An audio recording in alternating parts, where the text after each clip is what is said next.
It's now been more than a week since the attempted act of terrorism aboard the flight in Detroit on Christmas Day.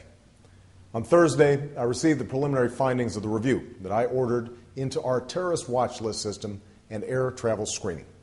I've directed my counterterrorism and Homeland Security advisor at the White House, John Brennan, to lead these reviews going forward and to present the final results and recommendations to me in the days to come.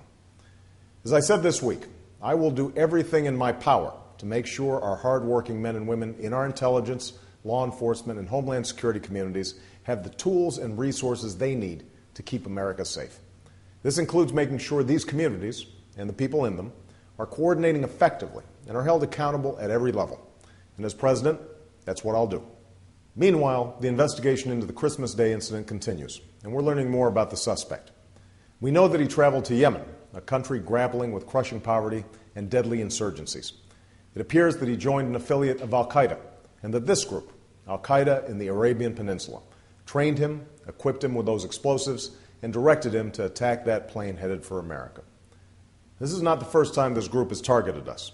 In recent years, they've bombed Yemeni government facilities and Western hotels, restaurants, and embassies, including our embassy in 2008, killing one American. So as president, I've made it a priority to strengthen our partnership with the Yemeni government, training and equipping their security forces, sharing intelligence, and working with them to strike al-Qaeda terrorists. And even before Christmas Day, we had seen the results. Training camps have been struck, leaders eliminated, plots disrupted. And all those involved in the attempted act of terrorism on Christmas must know you too will be held to account. But these efforts are only part of a wider cause. It's been nearly a year since I stood on the steps of the U.S. Capitol and took the oath of office as your president. And with that oath came the solemn responsibility that I carry with me every moment of every day, the responsibility to protect the safety and security of the American people. On that day, I also made it very clear, our nation is at war against a far-reaching network of violence and hatred, and that we will do whatever it takes to defeat them and defend our country, even as we uphold the values that have always distinguished America among nations. Make no mistake, that's exactly what we've been doing. It's why I refocused the fight, bringing to a responsible end the war in Iraq, which had nothing to do with the 9/11 attacks, and dramatically increasing our resources in the region where al-Qaeda is actually based, in Afghanistan and Pakistan. That's why I've set a clear and achievable mission to disrupt, dismantle, and defeat al-Qaeda and its extremist allies and prevent their return to either country. And it's why we forged new partnerships, as in Yemen, and put unrelenting pressure on these extremists wherever they plot and train, from East Africa to Southeast Asia, from Europe to the Persian Gulf.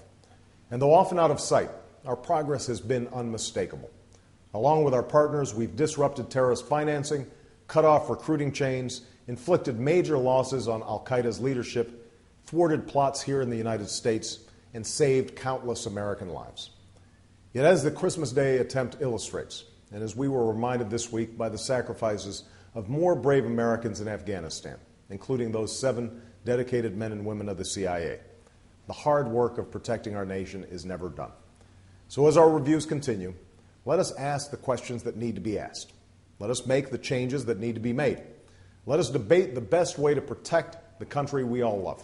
That's the right and responsibility of every American and every elected official. But as we go forward, let us remember this.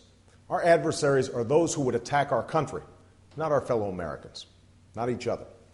Let us never forget what has always carried us through times of trial, including those attacks 8 Septembers ago. Instead of giving in to fear and cynicism, let's renew that timeless American spirit of resolve and confidence and optimism.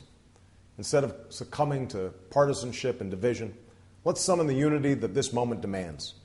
Let's work together with a seriousness of purpose to do what must be done to keep our country safe. As we begin this new year, I can't imagine a more fitting resolution to guide us as a people and as a nation. Happy New Year.